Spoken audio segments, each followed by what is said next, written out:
आज हम भगवान के इस भक्ति रसामृत सिंधु चैप्टर 23 पर चर्चा कर रहे हैं। श्री कृष्ण का व्यक्तित्व। भगवान श्री कृष्ण का व्यक्तित्व कैसा है?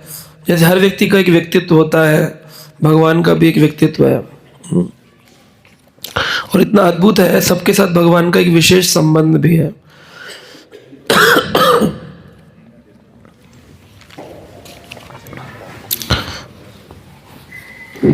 तो कैसा भगवान के साथ संबंध है, इस पर हम चर्चा करेंगे। भगवान श्री कृष्ण का व्यक्तित्व और उनके रूप पर चर्चा आज हम कर रहे हैं। श्रील रूप गोस्वामी कहते हैं कि यद्यपि कृष्ण असीम आनंद के आगार हैं एवं महानतम नायक है, तो भी वे अपने भक्तों पर 3 प्रकार से आश्रित हैं। भक्त की भावना अनुभूति के अनुसार भगवान की प्रशंसा 3 प्रकार से की जाती है: पूर्णतम, पूर्णतर और पूर्ण। तो जो पूर्ण, पूर्णतर, पूर्णतम में क्या डिफरेंस है? जब वे कुछ अंश कम होते हैं उसमें से कुछ परसेंटेज घट जाता है, तो भगवान जब कंप्लीट है तो पूर्णतर है, पूर्णतम, पूर्णतर और पूर्ण। तो जो द्वारका है, दिल्ली वाला नहीं, जो भगवान का गोलोक में जो द्वारका, वैकुंठ द्वारका है, उस द्वारका में जो भगवान का जो भाव है वो कैसा है? पूर्ण है। द्वारका में भगवान कैसे हैं? पूर्ण है। लेकिन जब ऊपर मथुरा में जाते हैं, मथुरा की लीलाओं की चर्चा करते हैं, तब भगवान कैसे हैं? पूर्णतर है। और जब भगवान गोलोक वृंदावन में होते हैं तब कैसे हैं? पूर्णतम है।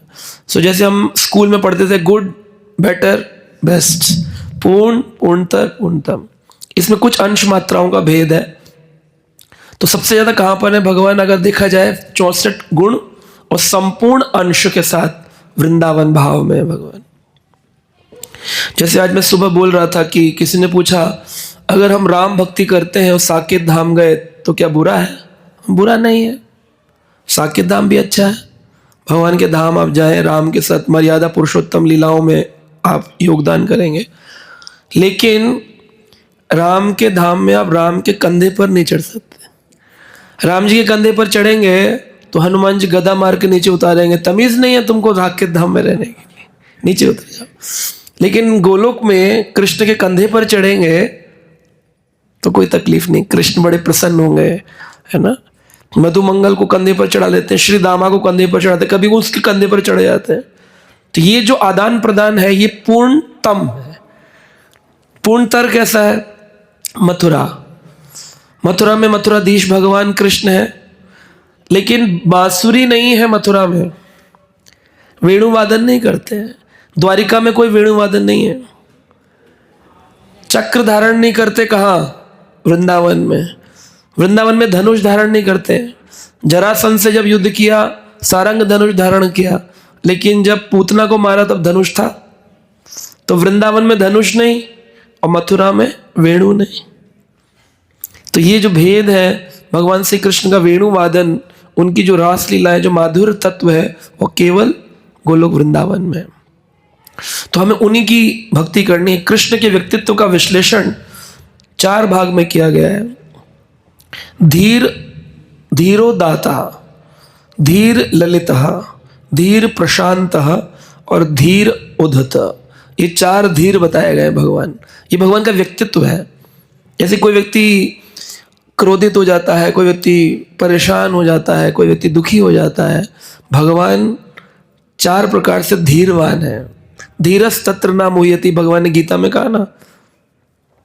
तो धीर उदाता पहला व्यक्तित्व है, धीर उदाता। कैसा धीर उदाता कौन होता है? स्वभाव से अत्यंत गंभीर। गंभीर यानी ग्रेविटी। भगवान में क्या होती है? ग्रेविटी होती है, गंभीरता होती है। लेकिन क्या भगवान गंभीर होने के बाद मजाक नहीं करते? होते हैं ना। ऐसे भगवान और भगवान के भक्तों में कोई भेद नहीं होता। जैसे आग में और स्टील में, अब ये स्टील है, इसका तत्व क्या है? शीतलता, कूलनेस। छुएंगे ठंडा ठंडा, सर्दी में लगा दे कोई बोले अरे भाई क्या कर रहे हो, है ना। और गर्मी में इसको लगाओ तो अच्छा लगता है। तो इसका तत्व शीतल है, एक एलिमेंट क्वालिटी है कोल्डनेस, शीतलता। लेकिन इसको अग्नि के ऊपर रख दो तो क्या होगा? कितना गर्म हो जाएगा, छुएंगे तो ऐसे जल जाएगा हाथ, छू नहीं सकते हैं। तो ऐसे ही जीव क्या है? स्टील की तरह है। लेकिन जब कृष्ण संपर्क में रहता है, कृष्ण प्रचार में रहता है, कृष्ण सेवा में रहता है, तो वो भी क्या बन जाता है? कृष्ण की तरह गर्म हो जाता है। जैसे कृष्ण आग है और स्टील ठंडा है, स्टील गर्म हो जाता है, ऐसे कृष्ण भक्त कृष्ण संग में रह के कृष्ण जैसे हो जाते हैं। आया समझ में? क्लियर हुआ नहीं हुआ? हम कौन है? स्टील। हम ठंडे हैं, लेकिन जब भगवान के संपर्क में आते हैं हम भी गर्म नहीं होते हैं, एकदम जलाने वाले गर्म हो जाते हैं, जल जाए चूल्हे। इसलिए भगवत अपराध और भक्त अपराध दोनों समान। जितना सेवा अपराध भगवान के प्रति है, उतने वैष्णव अपराध भक्त के प्रति भी, क्योंकि वो भगवान समान हो गया। इसलिए नाम अपराध में पहला अपराध क्या है? जिन भक्तों ने प्रचार कार्य के लिए अपना जीवन समर्पित किया हो, उनकी निंदा करना अपराध है।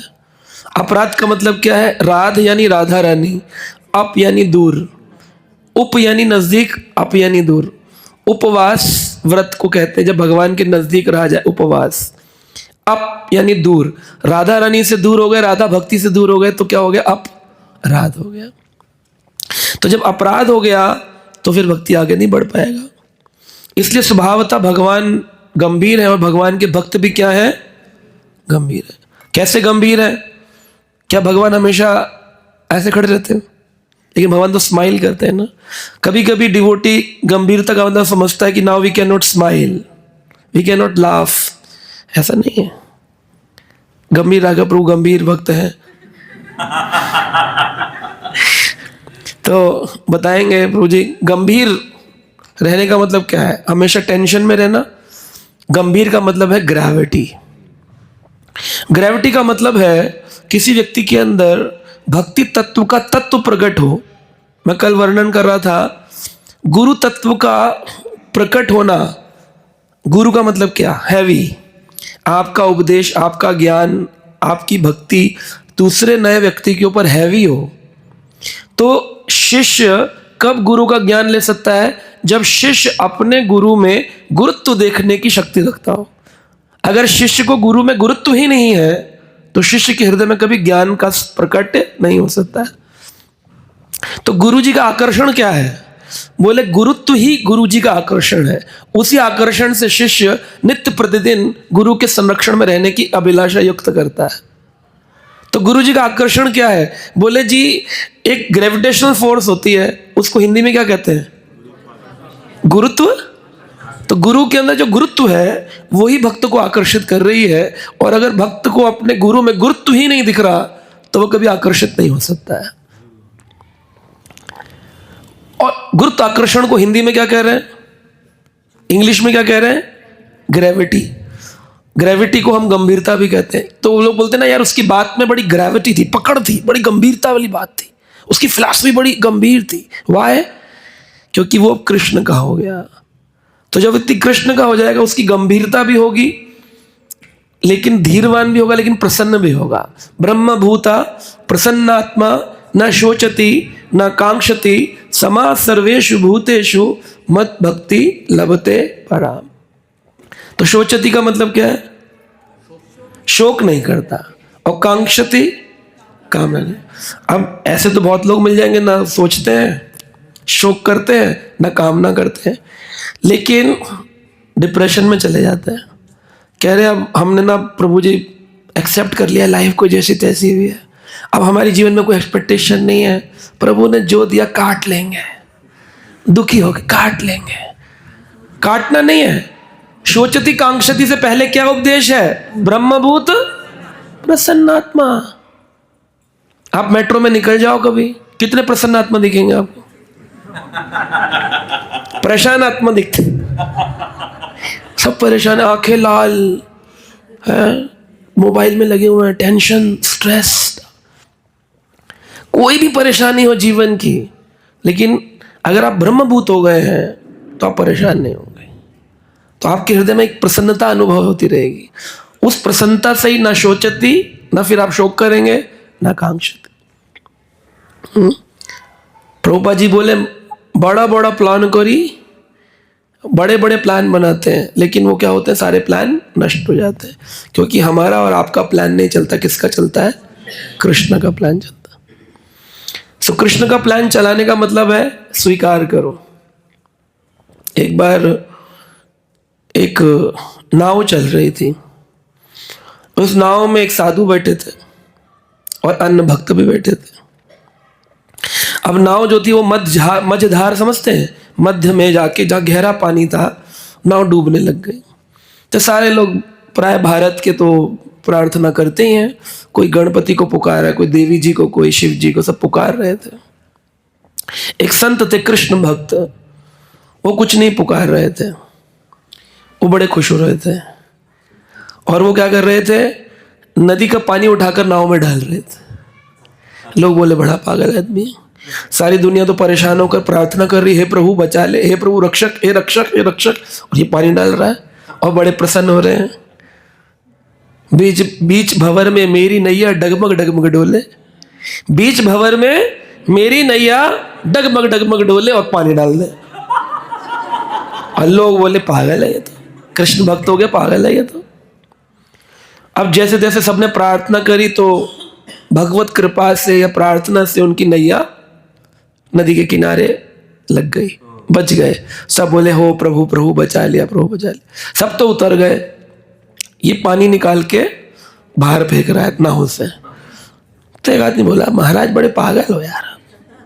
बोले क्या हुआ? बोले जब पानी डूब रही थी नाव, पानी में किस छिद्र से पानी आ रहा था, तब आप और पानी डाल रहे थे। वो तो जैसे जैसे हम बच गए, अब जब बच ही गए हैं तब आप पानी निकाल रहे हो, ये क्यों कर रहे हो? तो उसने कहा ना तो मैं तब पानी डाल रहा था, ना मैं अब पानी निकाल रहा हूँ। मैं तो इस इतना जान रहा हूँ कि कृष्ण की जो इच्छा, उस इच्छा में अपनी इच्छा को मिला रहा हूँ। उस समय कृष्ण डुबाना चाह रहे थे तो मैं कह लो डुबा दो, अब कृष्ण बचाना चाह रहे तो लो बचा लो। ये स्थिति पहुंच जाए ना, ये है तब ब्रह्मभूत प्रसन्नात्मा, न शोचती न कांक्षति। लेकिन ऐसा होता नहीं है, हम हमेशा विपरीत भाव में रहते हैं। जब अच्छा मिलेगा तो हम कहेंगे ये कोई अच्छा थोड़ी है, वो अच्छा है। जब वो मिलेगा तो वो अच्छा थोड़ी, वो अच्छा है। तो ऐसे ही रहते हैं हम लोग, पेंडुलम के जैसे, कभी शोचती कभी कांक्षती। जिस चीज़ की कामना करते हैं, मान लो शादी की कामना करी और शादी करने के बाद किसी का घर खराब हो गया, लड़ाई झगड़ा हो गया, तो फिर शोचती। तो कांक्षती शोचती, कांक्षती शोचती, इसी में घूमता रहता है। भगवान करे दोनों नहीं करने, ना कामना करनी है और जो पूरा नहीं है उस पर दुखी नहीं होना। बड़ा बड़ा प्लान करी, कुछ प्लान करने की जरूरत नहीं है। तो ऐसे व्यक्ति को धीरोदत्त कहेंगे, धीरवान। तो वो गंभीर होगा, भद्र होगा, और भद्र का मतलब है कि वो बड़ा पवित्र होगा, शीलवान होगा, चरित्र में, व्यवहार में व्यवहार कुशल होगा, क्षमाशील होगा। कैसा होगा? क्षमाशील तो हम लोग भी होते हैं, फॉरगिव करते हैं, लेकिन फॉरगेट नहीं करते। अगर किसी ने कुछ बुरा किया तो हम उसको क्या करते हैं? माफ करके जल जा, लेकिन बेटा तुझे भगवान बताएगा, है ना। मन में ये सोचते हैं ना, तूने बुरा किया बेटा तुझे भगवान बताएगा। ऐसा क्यों बोलते हैं? क्योंकि हम फॉरगिव तो करते हैं लेकिन फॉरगेट, हमें तो उसको धन्यवाद बोलना चाहिए कि वो जो प्रारब्ध मेरे भगवान को कष्ट देके काटने थे, मैं हॉस्पिटल जाता, ड्रिप चढ़ती, तब कटता, तुम्हारे 4 वचन से मेरा कट गया। जय हो आपकी, जय हो आपकी, जय हो। क्या देखो, तो ऐसे भाव में आ जाए, ये ब्रह्मभूत, तभी प्रसन्न रह सकता है आदमी। तो ये भद्र, शीलवान, क्षमाशील भगवान के गुण है। भगवान ऐसे ही क्षमाशील है। कृपालु, कितने कृपालु भगवान है। दृढ़ संकल्प, जो संकल्प कर लेते हैं उसको पूरा करते हैं। विनीत, भगवान बड़े विनीत हैं। अत्यंत योग्य, भगवान हर कार्य को करने के लिए अत्यंत योग्य। पराक्रमी, युद्ध किया तो भगवान युद्ध में पराक्रमी है। और शरीर से बड़े आकर्षक है। इस संबंध में स्वर्ग के राजा इंद्र का निम्नलिखित कथन है। हे नाथ, इंद्र कह रहे हैं, मैं मानता हूं कि मैंने आपके प्रति महान अपराध किया है, किंतु आपके अद्वितीय पराक्रम, अद्वितीय यानी कि आपके जैसा दूसरा और कोई नहीं है। भगवान के पराक्रम के कारण ही भगवान का एक नाम है त्रिविक्रम। तीन प्रकार के वीरता के कार्य दिखाते हैं, इसलिए उनको त्रिविक्रम कहते हैं। कभी कभी इसलिए भी त्रिविक्रम कहते हैं क्योंकि भगवान ने 3 पद भूमि में सारी सृष्टि को नाप दिया था, इसलिए भी उनको त्रिविक्रम कहते हैं। पराक्रम, आपके द्वारा अपने भक्तों की रक्षा करने का आपका जो संकल्प है ना, गोवर्धन पर्वत उठाने में आपकी दृढ़ता दिखती है, आपके शारीरिक सौंदर्य तथा अपने भक्तों एवं अपराधियों की स्तुति मात्र से प्रसन्न हो जाते हैं, यह आपका अद्भुत गुण है। शिशुपाल गाली दे रहा था, भगवान प्रसन्न हो रहे थे। वो कहता है कि ये भोग जो तुम इसे खिला रहे हो ना कृष्ण को, इसके योग्य कृष्ण नहीं है। कृष्ण मुस्कुरा रहे, क्यों? बिल्कुल सही बोल रहा है, मैं ये साधारण भोग के योग्य थोड़ी हूं, मैं तो अद्भुत भोग के योग्य हूं, है ना। वो कहता है ये संसार का नहीं है। कहा बिल्कुल ठीक, मैं संसार का ही नहीं, मैं तो संसार के परे का। तो इस प्रकार से शिशुपाल निंदा कर रहा है, दंतवक्र निंदा कर रहे हैं, पर भगवान क्षमाशील, माफ कर रहे हैं। अच्छा, मारना ही हो, भगवान ने शिशुपाल का वध किया, दंतवक्र का किया, हिरण्याक्ष हिरण्यकशिपु का किया, मुक्ति क्यों देंगे? भगवान का एक नाम है मुक्तिदायक, जिसको भी मारेंगे उसको मुक्ति देंगे, मुक्तिदायक। तो ये कौन कर सकता है? मुक्ति कौन दे सकता है? कृष्ण भगवान मुक्तिदायक है, मारेंगे भी तो ही मुक्ति। आप मान लो पड़ोसी ने तकलीफ दी आपको, आपकी लाठीचार्ज हो गया, मारपीट हो गई, खून निकल रहा है, फिर आप बिठा के हॉस्पिटल ले जाते हो उसको? नहीं ले जाएंगे, आपके अच्छा मर जा। लेकिन भगवान इतने दयावान है, जिसका वध करेंगे उसी की मुक्ति भी करेंगे। वो शिशुपाल देखते देखते भगवान के शरीर के अंदर प्रवेश किया और उस द्वार से वैकुंठ धाम चला गया। तो ये जो भगवान का स्पेशल गुण है, ये डिवोटीज को भी अपने अंदर, रूप गोस्वामी कहते हैं, कल्टीवेट करना चाहिए। पहला नियम है फॉरगिव, फिर है फॉरगेट, और फिर है प्रेयर फॉर द डिवोटी। किसी ने अगर कोई अनजाने में अपने पूर्व संस्कार से कुछ गलती की भी, तो उसके लिए पहले क्या करना है? फॉरगिव यानी माफ कर दिया, फिर क्या है? फॉरगेट, भूल जाना, और फिर क्या है? प्रयास करना है कि प्रभु इसको सही मार्ग मिले। कई बार लोग बोलते हैं कि मन से किया गया पाप कलयुग में लगता नहीं है। मन का पाप कलयुग में लगता नहीं, कितना भी पाप कर लो मन से, कुछ भी लगता नहीं। सही बात है कि गलत है? क्या कहते हैं माता जी? हमने सुना है कि नहीं लगता। कलयुग में पाप नहीं आता मन का,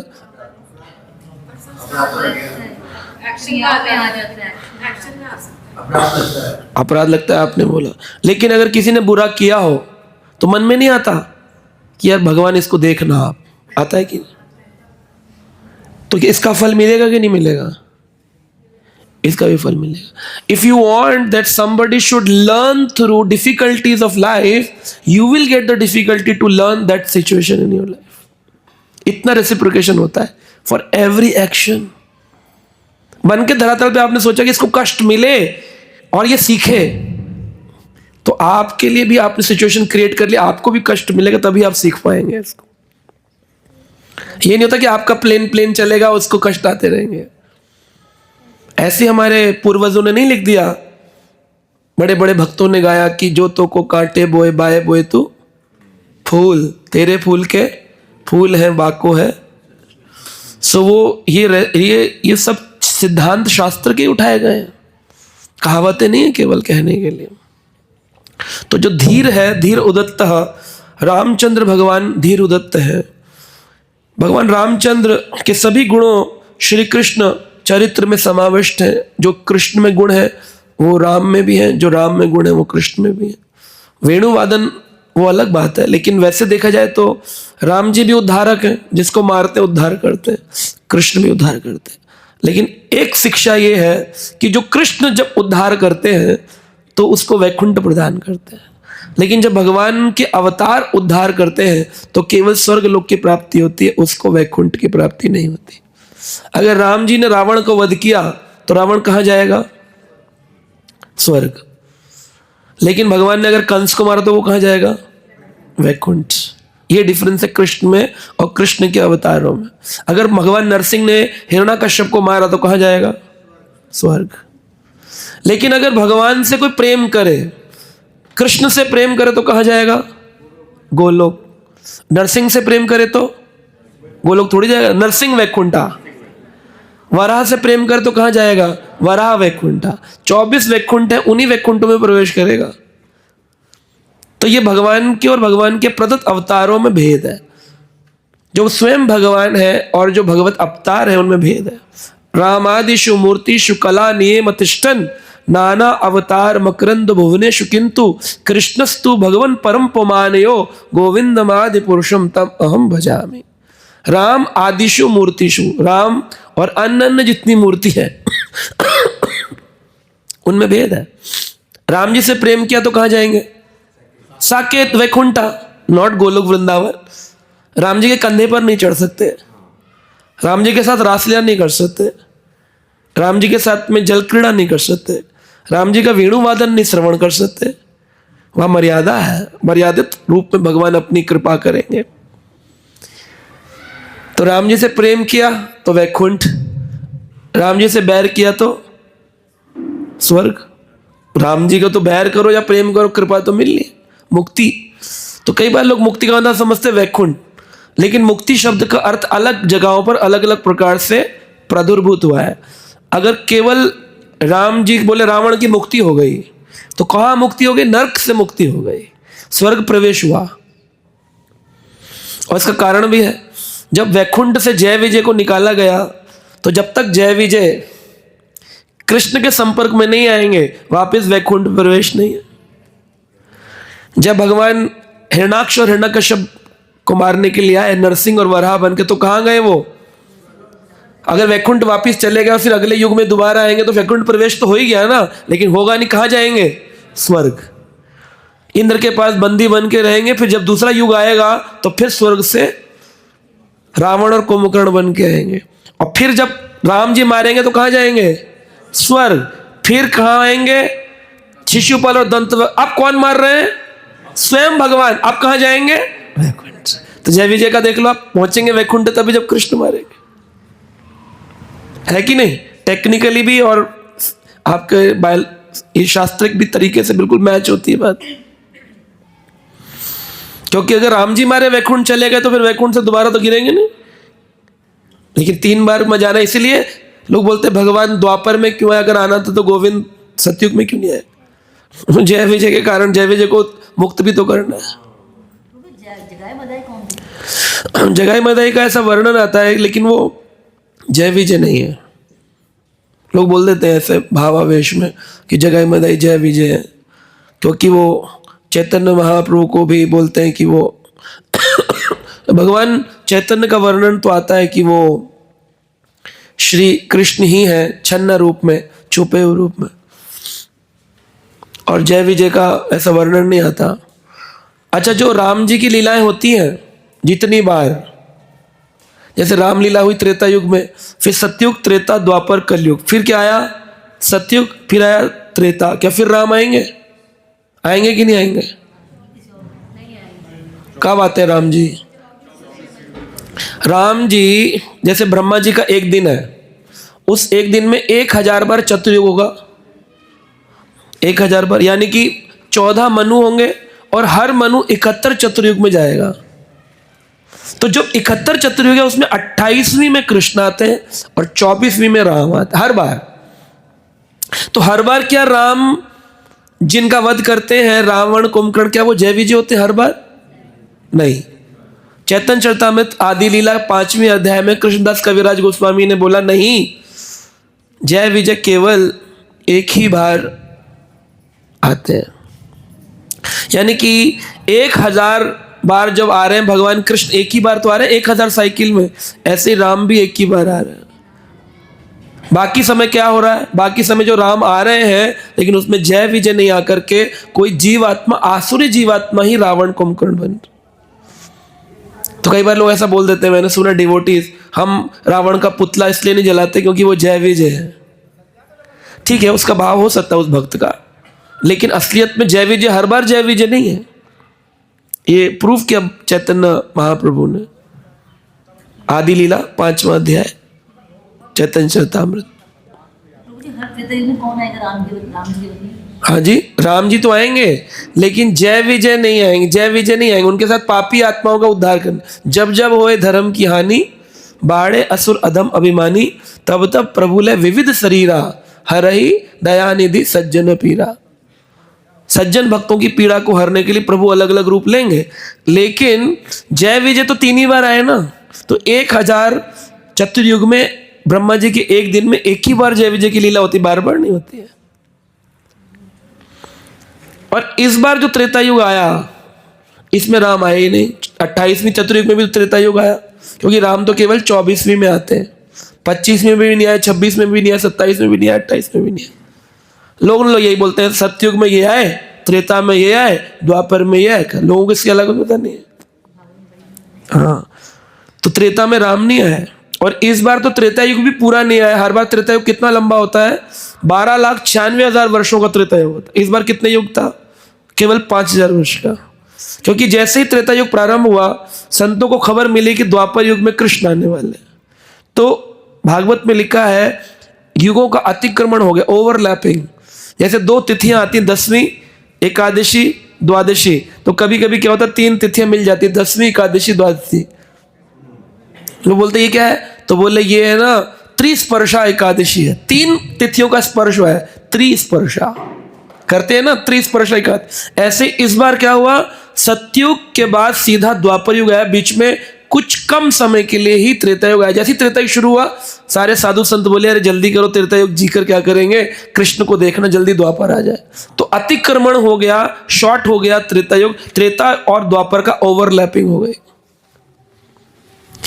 कुछ लोग इसको वर्णन करते हैं, इवन इस्कॉन में भी मैंने सुना प्रवचन देते हैं, वो बोलते हैं कि द्वापर युग आता है पहले, फिर आता है त्रेता युग। इस बार क्या हुआ, अतिक्रमण यानी कि इंटरचेंज हो गया, और त्रेता पहले आ गया, द्वापर बाद में आ गया। पर दिस इज रॉन्ग इंफॉर्मेशन। आप पुराण पढ़ेंगे, पुराणों का क्रम संख्या पढ़ेंगे, सतयुग त्रेता द्वापर कलयुग ही है। आयु से भी देख सकते हैं, 4,32,000 वर्ष कलयुग, 8,64,000 वर्ष द्वापर युग, 12,96,000 वर्ष त्रेता युग, 17,28,000 वर्ष सतयुग। तो ये जो 4 युग हैं, ये क्रम में तो बढ़ रहे हैं और घट रहे हैं। तो आप ऐसा नहीं बोल सकते त्रेता की जगह द्वापर। इंटरचेंज नहीं है। अतिक्रमण शब्द का अर्थ क्या है? ओवरलैपिंग।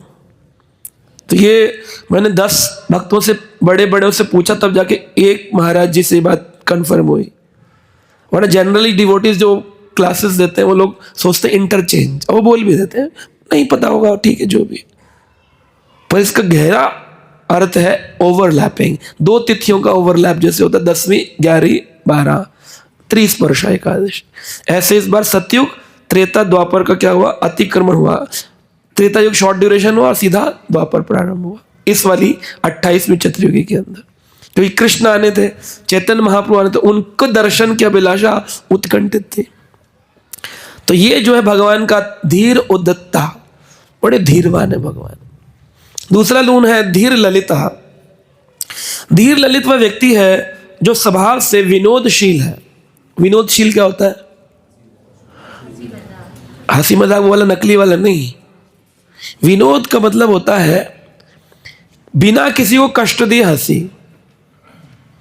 लेकिन ज्यादातर समाज में एक दूसरे के ऊपर दोषारोपण करके ही उसको हास्य रचना किया जाता है।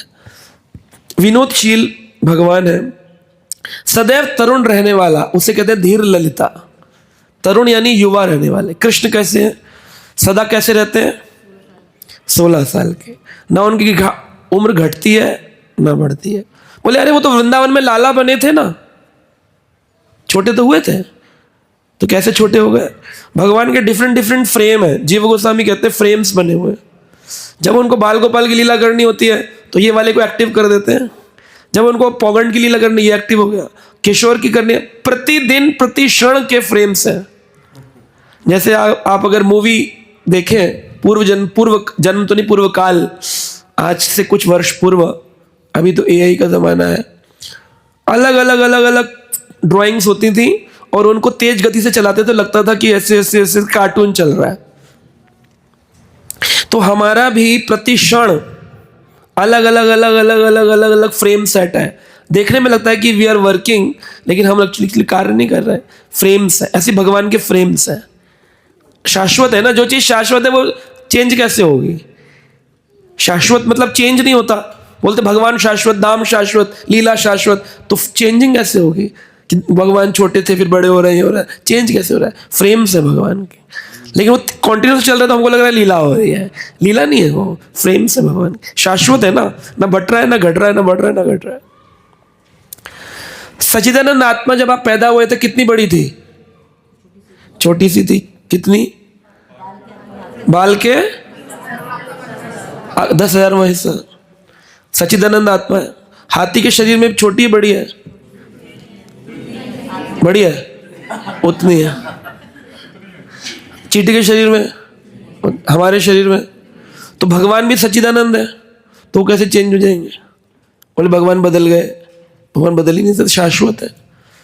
तो उनके श्री जीव गोस्वामी कह रहे भगवान का एक प्रकाश होता है, आज मैं सुबह वर्णन कर रहा था, उसको बोलते हैं प्रभाव प्रकाश। क्या होता है? प्रभाव प्रकाश। तो भगवान का जो प्रभाव प्रकाश है उसमें भगवान अपना विस्तार करते हैं। कैसा विस्तार करते हैं? तो जो भक्त सुबह नहीं समझ पा रहे थे उनको फिर से समझा देते हैं एक बार। कह रहे हैं चैतन्य चरितामृत मध्य लीला 20वां अध्याय 166 नंबर प्यार में लिखा है, बोलिए मेरे साथ। स्वयं रूप स्वयं प्रकाश दोई रूप स्फूर्ति। समझ पाए क्या बोला? कि बहुत फुर्ती में हो गया, स्फूर्ति। बोलिए स्वयं रूप स्वयं प्रकाश दुई रूप स्फूर्ति। स्वयं रूप एक कृष्ण व्रज गोप मूर्ति। तो इसके अंदर बता रहे हैं जो भगवान का स्वयं रूप है वो क्या है? व्रज गोप मूर्ति, ये भगवान का स्वयं रूप है। इसलिए जिस कृष्ण की हम पूजा करते हैं उनका नाम क्या है? व्रजराज। आप बोलो। व्रज राधे कृष्ण बोल रहे प्रभु जी, आप? व्रजेंद्र गोपी। आप ही बोलो, औरों को बोलने दो। आप बोलो। व्रजेंद्र नंदन। और तो उनका नाम है, जिन कृष्ण की हम पूजा करते हैं उनका नाम है स्वयं भगवान।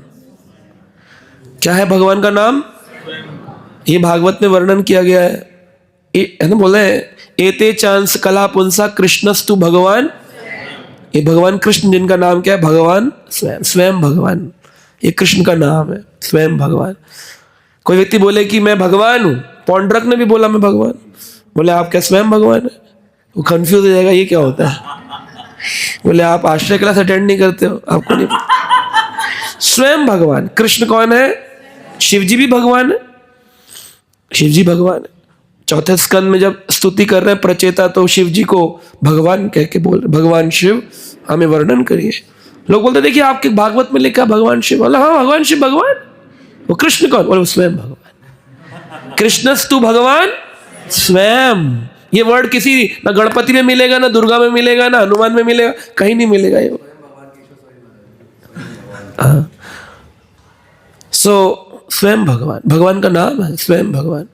तो वो भगवान स्वयं जब अपने 100 करोड़ गोपियों के साथ नृत्य करते हैं तो अपना प्रकाश फैलाते हैं। तो आज सुबह एक भक्त प्रश्न पूछ रहे थे कि जो जब प्रकाश फैलाते हैं तो क्या भगवान के गुणों में भेद होता है? जैसे कृष्ण स्वयं तो 64 गुण संपन्न है, धीर उदत्त है, धीर ललित है, लेकिन जब वो सत्यभामा के साथ जाते हैं तो क्या उनको भी रुक्मणी वाले कृष्ण मिलते हैं या थोड़ा डिफरेंट हो जाता है? Same to same. 16,108 रानियों को सेम टू सेम। वृंदावन में अगर भगवान कृष्ण अपना स्वयं प्रकाश फैलाएंगे तो 100 करोड़ गोपियों को सेम टू सेम कृष्ण मिलेंगे। रूप तो जैसी जिसकी इच्छा होती है उसके अनुरूप में रख लेते हैं लेकिन इसको प्रभाव प्रकाश कहते हैं। Means called as divine expansion of Krishna with same features and the original form. बोलिए, बोलो माता जी। हाँ बोलिए। भागवत में बोला गया कि भगवान सत्यम भी है। श्लोक उसमें भगवान ने बताया विष्णु जी के सत्यम। भगवान के बहुत सारे नाम है, सत्यम भी है, उत्तम श्लोक भी है, जनार्दन भी है, गोविंद भी है, लेकिन जो भगवान की विस्तार एक्सपेंशन लीला हम पढ़ते हैं तो उसमें भगवान कृष्ण को स्वयं भगवान कहा गया कि ये स्वयं भगवान ही। फिर आगे लोग बोलते हैं ना भगवान का नाम क्या है, ओरिजिनली भगवान का नाम क्या है, तो वैसे भगवान का गोलोक में नाम है गोविंद, ये उनका कुंडली का नाम है। गोलोक में सब एक दूसरे को कृष्ण को क्या बुलाते हैं, दामोदर वामोदर, ये सब भगवान के लीला नाम है। उनका ओरिजिनल नाम क्या है, गोविंद। वो तो फिर भगवान का श्याम वर्ण है ना, श्याम वर्ण है इसलिए श्याम सुंदर, श्याम सुंदर।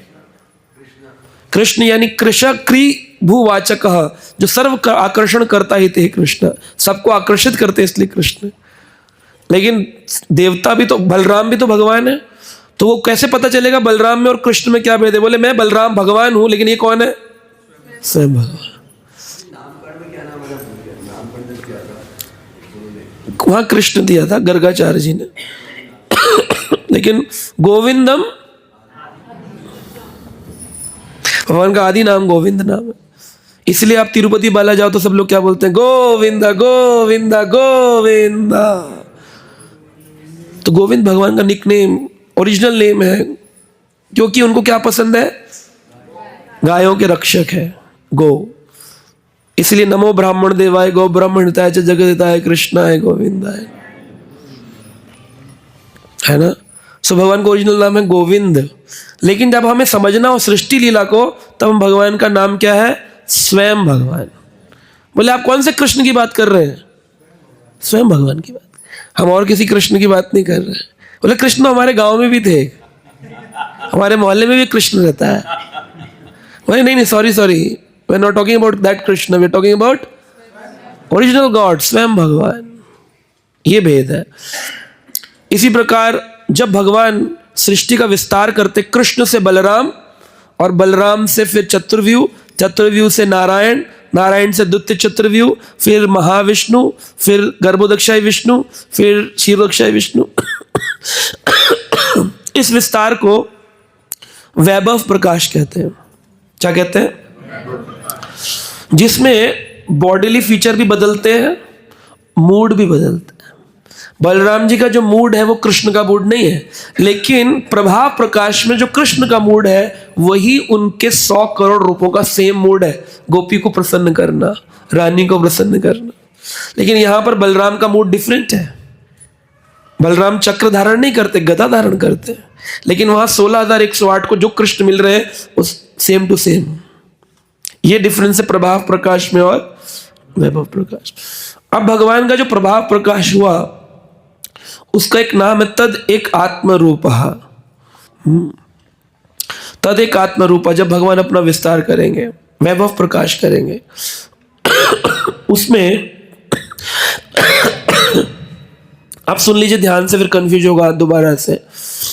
जब भगवान ने अपना सेम रूप किया तो क्या हुए, सब लोग बोलो, प्रभाव प्रकाश।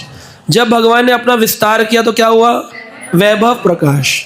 अब वैभव प्रकाश जब किया, उसमें पहले चतुर्व्यूह जो बने बलराम जी के बाद, जिनका नाम है वासुदेव, संकर्षण, अनिरुद्ध, प्रद्युम्न। ये प्रद्युम्न वो प्रद्युम्न नहीं है जो कृष्ण के पुत्र हैं द्वापर लीला में। ये प्रद्युम्न भगवान के प्रथम चतुर्व्यूह अवतार होते। इनको कहा जाता है भगवान का प्रभाव विलास। प्रभाव विलास फर्स्ट जो है उसको प्रभाव विलास कहते हैं। अगर आप लिखेंगे नहीं तो आप समझ नहीं पाएंगे। सब लोग लिखेंगे ना तो समझ पाएंगे। अगर व्हाइट बोर्ड होता तो मैं समझा भी सकता था आपको, पर आप लिखेंगे ना, इसको चार्ट बनाइए।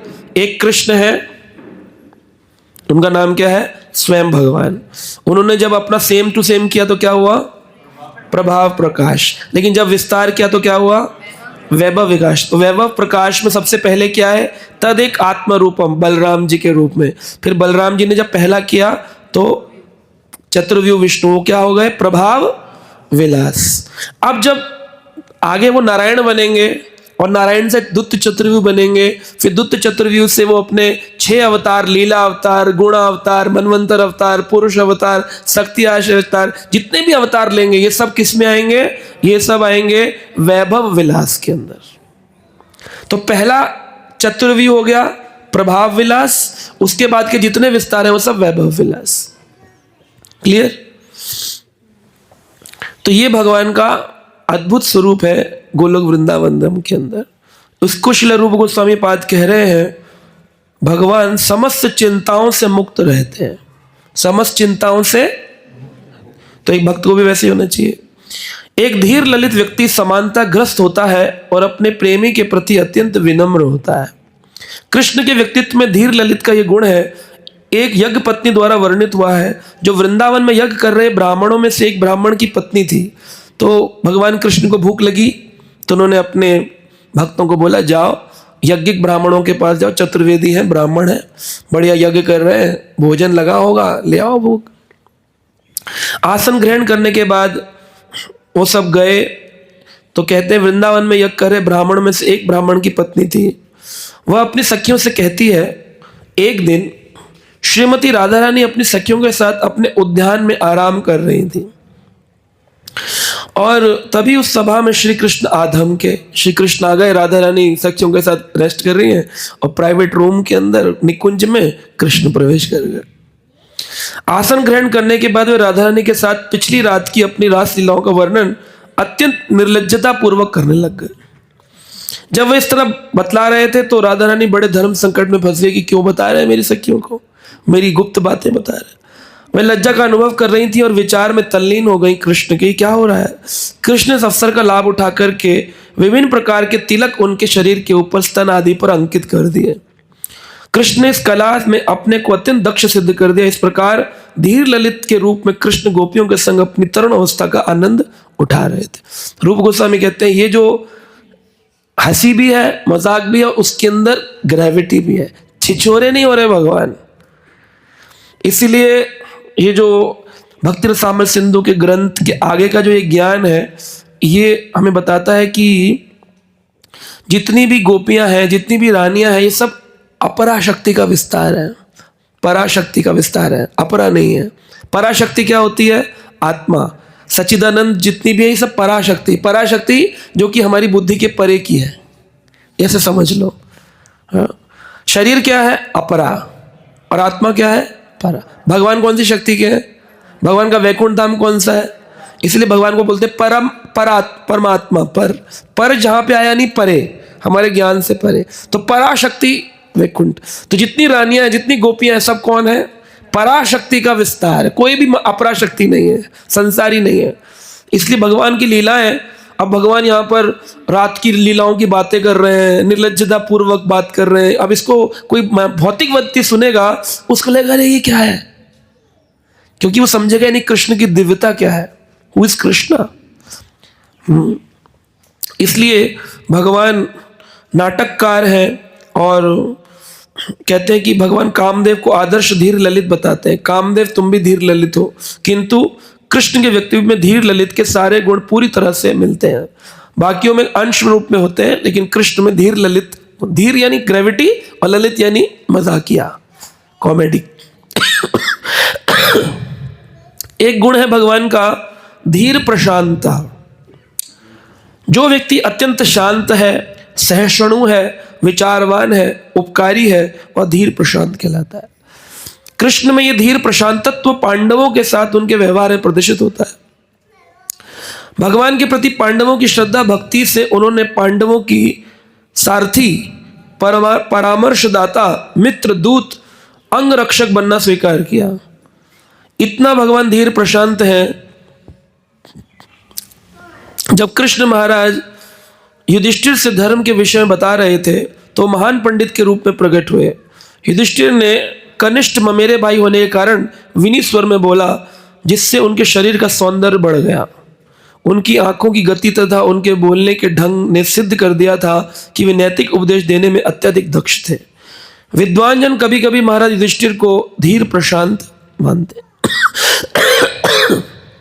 युधिष्ठिर जी में थोड़ा थोड़ा धीर प्रशांत है, लेकिन असलियत में भगवान कृष्ण संपूर्ण धीर प्रशांत है। युधिष्ठिर को बोले मेरा ज्ञान ले लो गीता का। युधिष्ठिर बोले आप तो मेरे छोटे हो। ये बात सुन करके गुस्सा आएगा कि नहीं आएगा? वो भी स्वयं भगवान क्या तेरी तो। लेकिन भगवान ने क्या किया? No problem, next candidate. दूसरा ढूंढेंगे। हम गीता बांटने जाते हैं, कोई नहीं लेता तो हमें क्रोध आता है ना। इसी की धीर प्रशांत एप्लीकेशन करना है। आज मैं सुबह बता रहा था कि अगर कोई भगवान कृष्ण से संबंध युक्त हो जाए कि कृष्ण मेरे प्रियतम है, मेरे प्रियतम है और मैं कृष्ण की प्रिया हूं। हर जीव तो भोग्या है, कृष्ण भोगता है। और फिर बोले मेरे प्रिय प्रभु कृष्ण का उपदेश। मैंने उदाहरण दिया था कि अगर कोई स्त्री, उसका पति एक नया दुकान या नया बिजनेस खोलता है तो अपनी किटी पार्टी मोहल्ले सब में बताती है कि अगर आपको ये सामान लेना हो तो आप हमारे इन्हीं से लेना, इन्होंने भी शुरू किया है। तो जो जितनी भी जीव आत्माएं हैं, अगर वो कृष्ण के उपदेश को इसी प्रकार विस्तार करे, बांटे कि ये मेरे प्रियतम का ज्ञान है, मुझे बांटना है, तो वो होगा असली पुस्तक वितरण, वो होगा असली ग्रंथ वितरण। हरि हरि हरि हरि। है ना? आपके गुरुजी एक मैसेज देते हैं कि जरा ये ना अपने गुरु भाइयों बहनों में फैला देना, तुरंत तुरंत व्हाट्सअप करते हो कि नहीं करते? क्यों करते हो? क्यों करते हो प्रिंस प्रभु? एक इंपॉर्टेंट मैसेज है, वो मैंने आपको दिया कि ग्रुप में फैला दो, तो क्या करते हो आप? उसको तुरंत तुरंत क्यों फैलाते हो? औरों को भी पता चल जाए। प्रेम है। तो भगवान ने ऑर्डर दिया, मैंने ये उपदेश दिया, इसको क्या करो तुम? बांटो। या इदम परमम गुह्यम मद भक्तेषु विधासते भक्तिमयी पराम कृत्वम एवं एषि असंशया। इसमें कोई संशय नहीं है, जो इस ज्ञान का विस्तार करेगा, इसका प्रचार करेगा इस भूमि के ऊपर, इस पृथ्वी के ऊपर, वो मेरा सबसे प्रिय हो जाएगा। तो ये उपदेश भगवान का ज्यादातर लोगों तक पहुंचाना चाहिए कि नहीं? उसी को पुस्तक वितरण कहते हैं। इसलिए नहीं कि अरे यार आश्रय में आ गए, एक कार्टन बोला है, निकालो भाई 6000 कहीं से लेना तो पड़ेगा, फिर वो पुस्तक वितरण नहीं है। पुस्तक वितरण ही है वो, एक्चुअली देखा जाए, फिर वो ग्रंथ वितरण नहीं है। अच्छा, भगवान में और भगवान की पुस्तक में कोई भेद है? आपके हाथ में, अगर मैं अभी पीछे एक जगह कोटा में लेक्चर दे रहा था, मैंने उन्होंने बोला कि अगर आपके हाथ में पुस्तक है भगवत गीता और एक कोई सीनियर डिवोटी आ गए तो आप क्या करेंगे? उनको प्रणाम करेंगे कि नहीं करेंगे?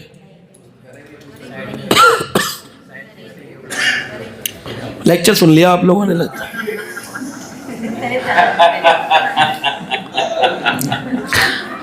तो पुस्तक हाथ में है और सामने भक्त है, तो भगवान बड़े कि भक्त बड़ा?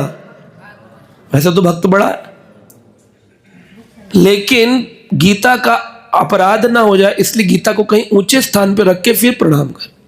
लेकिन लोग जो नए नए डिवोटी गीता विस्तरण कर रहे होते हैं और कोई सामने से निकले, अरे प्रभु जी हरे कृष्णा दंडवत प्रणाम, अरे क्या कर रहे हो? ठाकुर जी हैं। विग्रह हाथ में लेके कोई जा रहा हो, गौर निताई गौर निताई गौर निताई गौर, और सामने प्रभु जी आ जाए या महाराज जी आ जाए, दंडवत प्रणाम महाराज जी, करेगा? तो गौर निताई को भगवान मान रहे हो, गीता को पुस्तक मान रहे हो, इसीलिए वितरण नहीं। भगवत गीता में यहां तक लिखा है आचार्यों ने कि अगर आपके पास भोग लगाने के लिए विग्रह ना हो, चित्रपट ना हो, मूर्ति ना हो, मंदिर ना हो, भगवत गीता को रखो और नमो विष्णु पदाय कृष्ण पृष्ठाय भोग लगा दो, ठाकुर जी ग्रहण कर लेंगे। ये भगवत गीता है। Bhagavad Gita is not only book. लोग बोलते हैं अरे भगवत गीता हिंदू धर्म प्रचार कर रहे हो, ये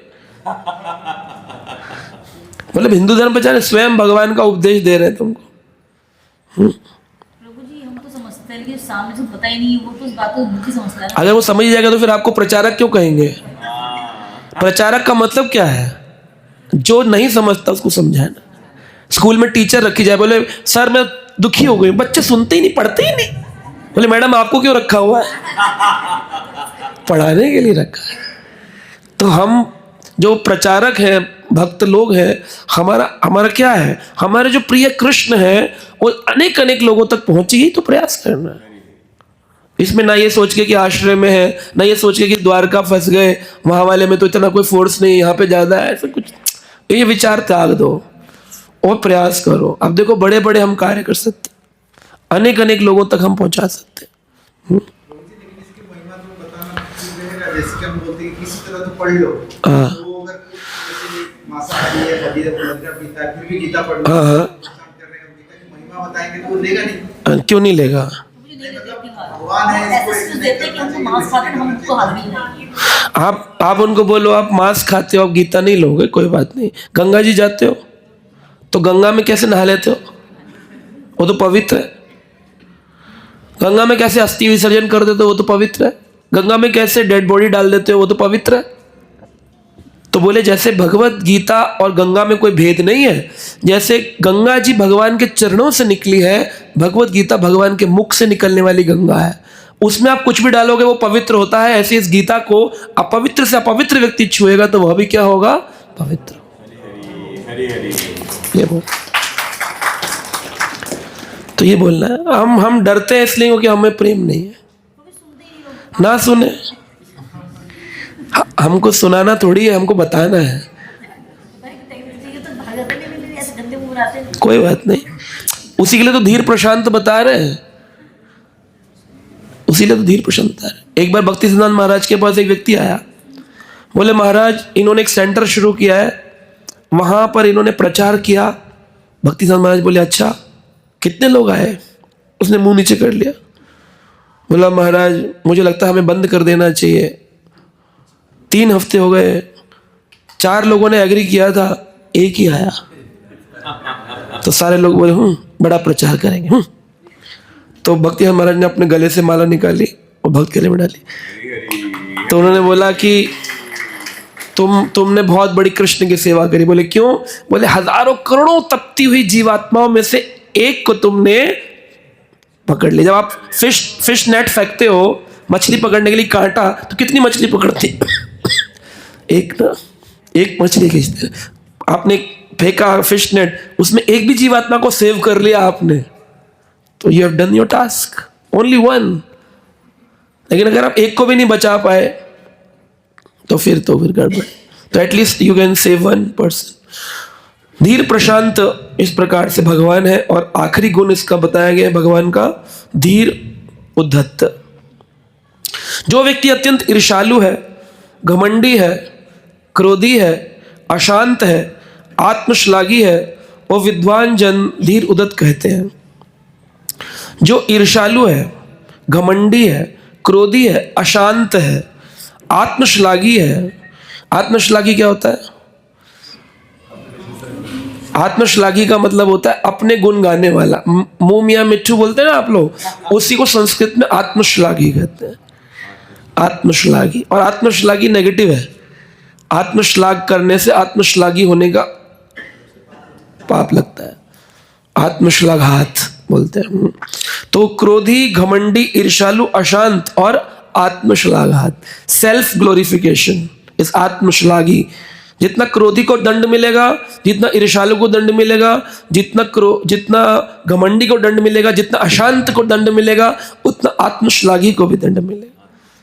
अपना गुणगान खुद स्वयं गाना, उसे विद्वान जन धीर उद्धत कहते हैं। तो बोले भगवान धीर उद्धत है क्या? घमंडी है क्या? भगवान आत्मश्लाघी है?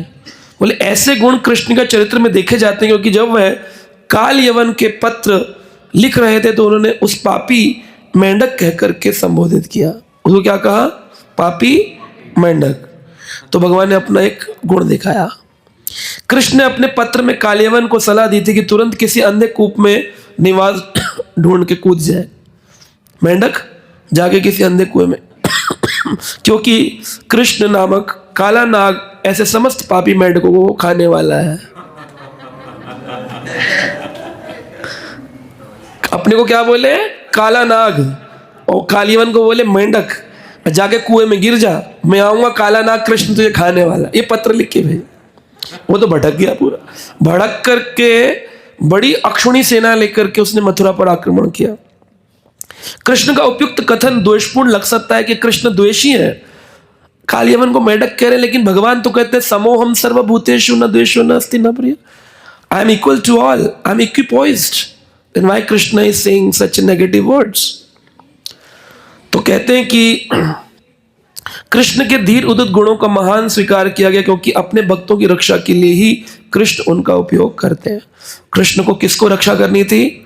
भक्तों की। क्या रक्षा करनी है? कालयवन को मुक्त करना है।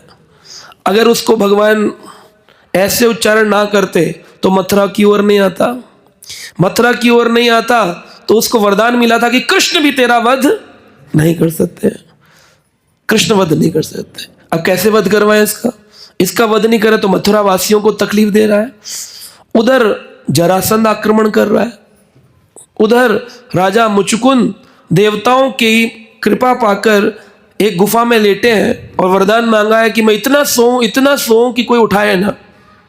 भगवान सतयुग में मांगा था, सतयुग सोए, त्रेता सोए, द्वापर में भी सोते रहे। धौलपुर के पास है गुफा, मुचुकुंद गुफा, सोते रहे और सोते रहे और दूसरा वरदान मांगा कि जब मैं उठूं तो जो मुझे उठाए वो जलकर भस्म हो जाए। देवता बोले और कुछ? बोले प्रभु का दर्शन हो जाए कृष्ण का इस जीवन काल में। देवताओं ने कहा तथास्तु, ऐसा ही होगा।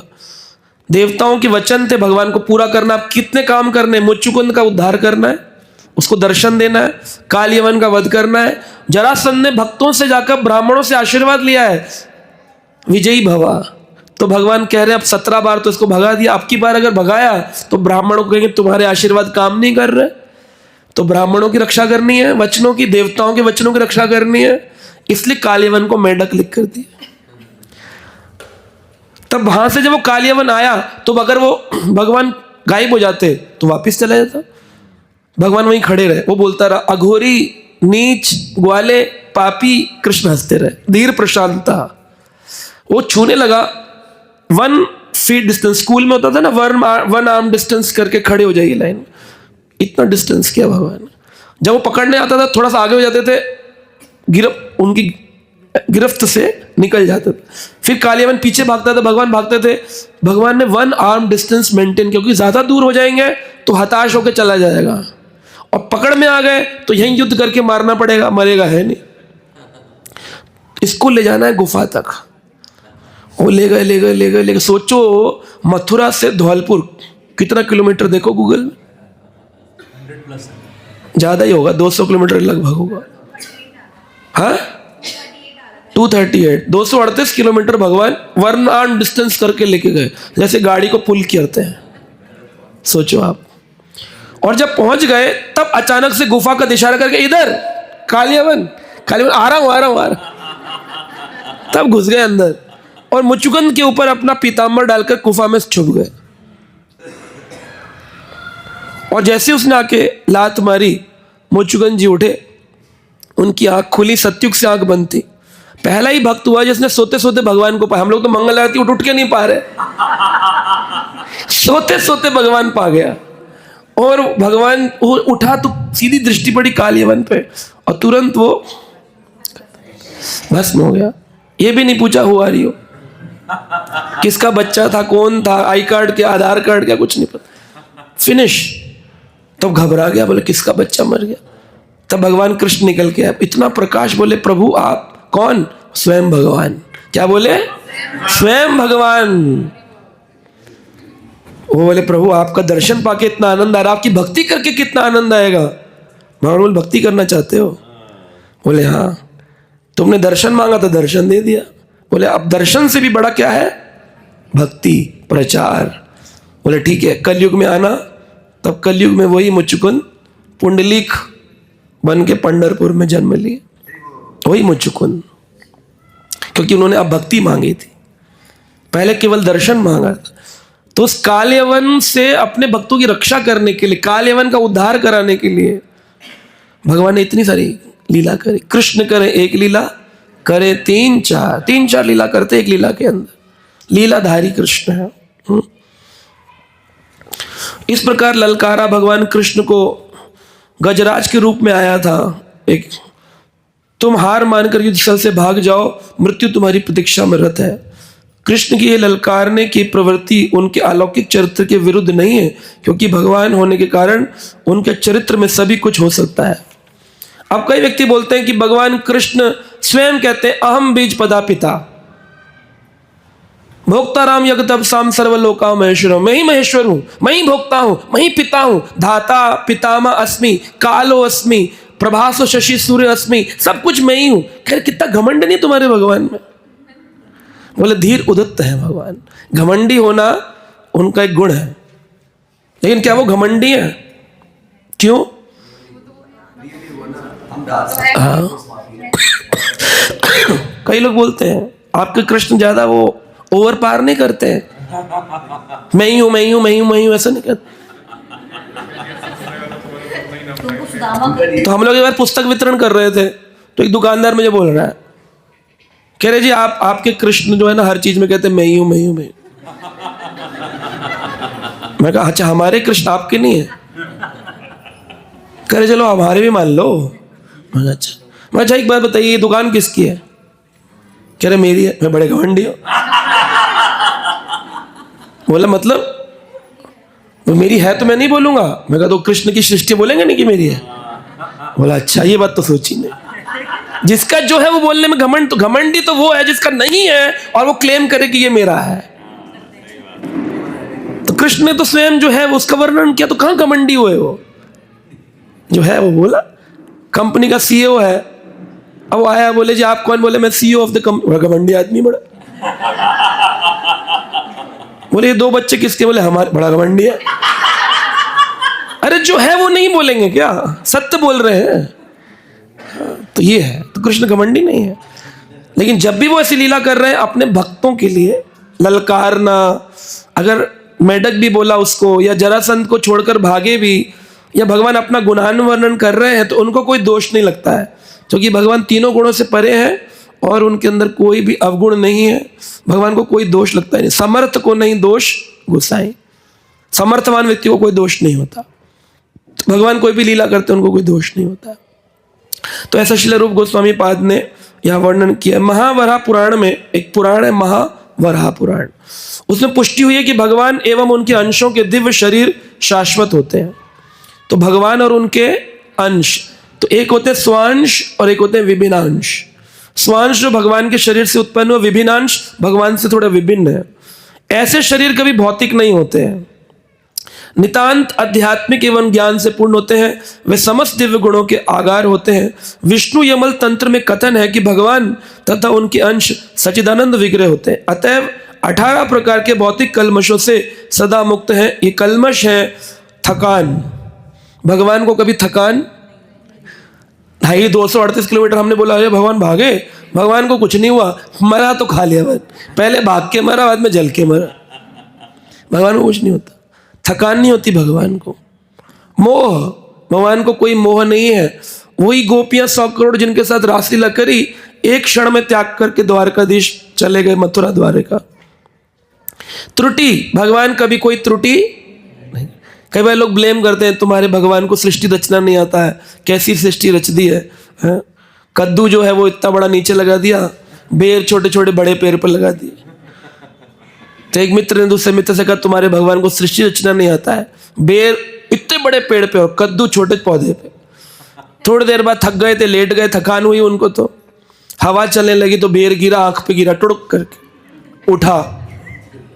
बोला नहीं नहीं सृष्टि अच्छी है भगवान। कद्दू गिरता तो बोला वो कद्दू ऊपर से नीचे आता, मैं नीचे से ऊपर जाता। तो भगवान की सृष्टि में प्रश्न चिन्ह लगाना ये मूर्खता है। कैसी सृष्टि है? भगवान के अंदर चंचलता कभी नहीं होती है, काम कभी नहीं होता, भगवान में काम वासना नहीं होती है। भगवान की सभी लीलाएं दिव्य लीलाएं हैं। भगवान ने अगर पति भी बने 16,108 के, तो वो भगवान का पति धर्म नहीं है, लीला धर्म है। भगवान में गर्व नहीं होता, ईर्ष्या नहीं होती है, हिंसा नहीं करते। बोले हिंसा नहीं करते, मजाक कर रहे हो? 64 अरब सेना वहां पे मरवा दी, 18 अक्षोणी सेना मर गई, कह रहे हो भगवान हिंसा नहीं करते? हिंसा तो की कितनी बड़ी। अर्जुन तो कह रहा था मैं युद्ध नहीं करूंगा, किनारे बैठ के जप कर लूंगा, खामा गीता सुनाए। गीता तो लड़ाई कराने वाला ग्रंथ है, तुम लोग इसका वितरण कर रहे हो, तुम लोग ही सारे पूरे संसार में जो क्लेश है तुम्हारे इस्कॉन वालों का किया हुआ। गीता क्या सिखाती है? शटम शाठ्यम, जो तुम्हारे साथ दुर्व्यवहार करे तलवार निकालो मार डालो। ये तो बताया कृष्ण ने, जाओ अर्जुन युद्ध करो। कैसा सिखाती है गीता? तो व्यक्ति बोल रहा था, बोले जी गीता रखने से घर में झगड़ा होता है, महाभारत हो जाता है। मैं कहा आपने रखी हुई है? कह रहे नहीं। मैं कहा झगड़ा होता है? कह रहा हाँ। मैं तो रख के देख लो, क्या पता बंद हो जाए। ये फालतू की बातें पता नहीं किसने बोली, किसने सुनी, कहां से फैली। अपने आप फैल जाती है। ड्रग्स फैलानी नहीं पड़ती। कल ही एक बच्चा नशा मुक्ति केंद्र में बोल रहा था, बोला जितनी ड्रग्स हैं कॉलेजों के अंदर 70% जगह ड्रग्स फैली हुई है यूनिवर्सिटीज के अंदर। वो पुलिस वाले को बोल रहा था, जो पुलिस वाला वहाँ लेक्चर देने आया था, बोला आप बोल रहे हैं कि वी विल डू समथिंग। बोले इतने साल हो गए, हमारे कॉलेज का फर्स्ट ईयर का बच्चा जो नशा प्रदान करता है उस तक आसानी से पहुंच जाता है, आपकी पुलिस नहीं पहुंच पाती। ऐसा का प्रॉब्लम है। सही बात है। हमारे फर्स्ट ईयर का बच्चे को अवेलेबल हो जाती है वो ड्रग इजीली, और आप पुलिस नहीं पहुंच पा रही है। और उसने बोला, उस बच्चे ने बोला कि आप एक बात बताइए, आपको पता है कि वो जो ड्रग डीलर है उसकी दुकान पुलिस स्टेशन के सामने ही है।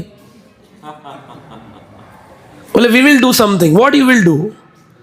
श्रील प्रभुपाद जी ने कहा केवल भगवत गीता का ऐसा ज्ञान है जिसके वितरण से संसार के लोगों के अंदर सभी नशा खत्म हो सकता है, जिस नशे के अंदर आज का युवा कोटा है। हमारा कर्तव्य है हम इसको क्या सोचें, भगवान समझे, और भगवान समझ के इसका वितरण करें।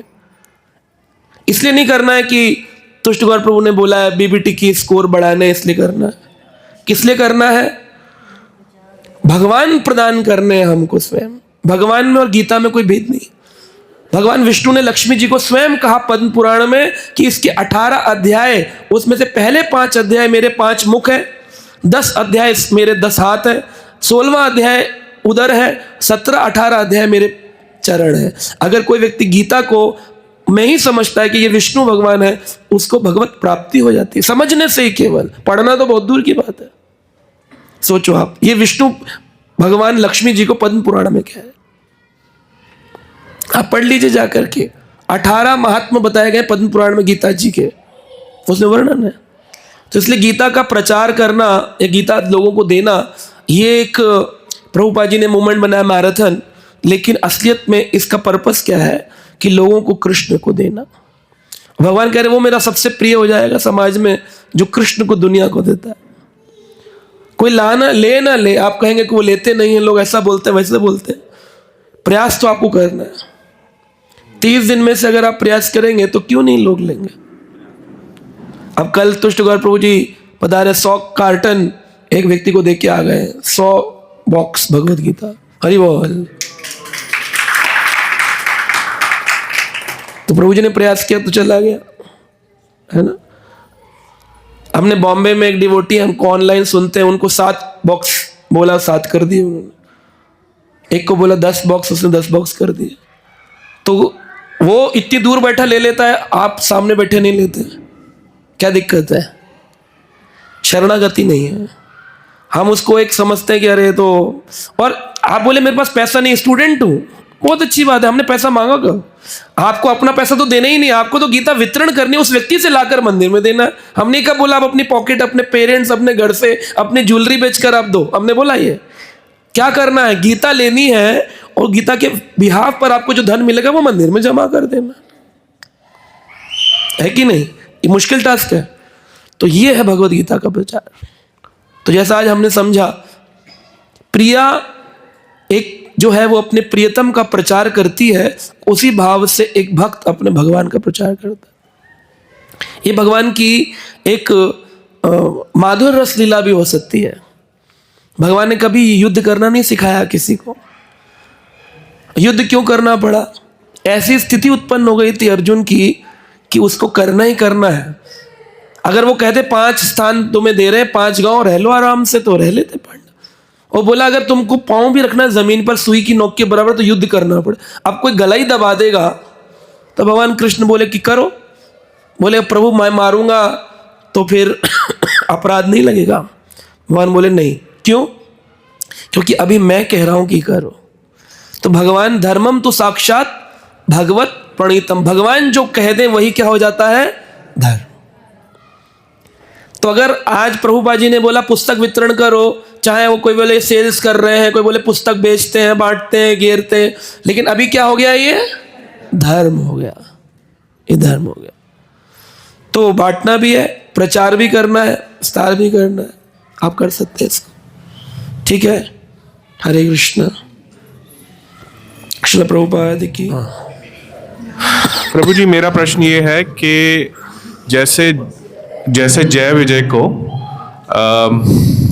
भगवान ने जब वो उनको श्राप मिला था तो उनको 3 जन्म लेके आना पड़ा था, पर जब उन्होंने 3 जन्म लिए उनमें उन्होंने नेगेटिव कर्म करे, तो क्या उनको उन नेगेटिव कर्मों का लीला फल कर रहे हैं। मिलता? जैसे आप 2 स्कॉन के डिवोटीज हैं, जी। वो किसी कंपनी में जाते हैं, गीता वितरण करने के लिए एक नाटक करते हैं। जी। मैं बन जाता हूँ रावण, आप बन गए राम, तो क्या मैं रावण हूँ? नहीं। तो मैं बुरे कर्म कर रहा हूँ, मुझे दंड मिलेगा? मैं क्यों कर रहा हूँ? उसका पर्पस क्या है? लोगों के अंदर टीचिंग्स देना, बुरा कौन और अच्छा कौन। तो भगवान की लीलाओं के अंदर जो भी योग करते हैं उनको कोई कर्म बंधन नहीं है, क्योंकि वो लोग भगवान की लीलाओं के सहयोगी होते हैं। थैंक यू प्रभु जी। एक्चुअली किसी ने मुझसे सवाल पूछा था और मैंने भी यही जवाब दिया था, बट मैं खुद कंफ्यूज था कि मैंने सही बोला है कि गलत बोला है। आपने बिल्कुल सही बोला। हरि बोल। फूल के बिना स्वीकार नहीं करते पूजा।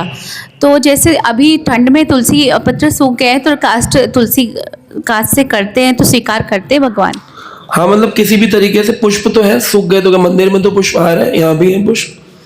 एक पुष्प तो कोई भी अरेंज कर सकता है प्रतिदिन। अगर पुष्प ना हो तो तुलसी कास्ट से अगर करें चलेगा। चलेगा? वो बोलते हैं ना, मामा नहीं हो तो काड़ा मामा भी चलता है।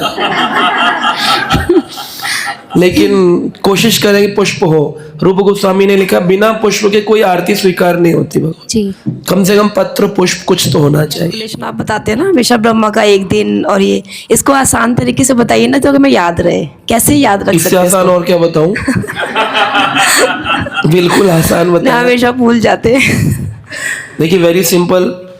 ब्रह्मा जी की आयु लिखी है 100 ईयर्स, लिख करके याद हो जाएगा।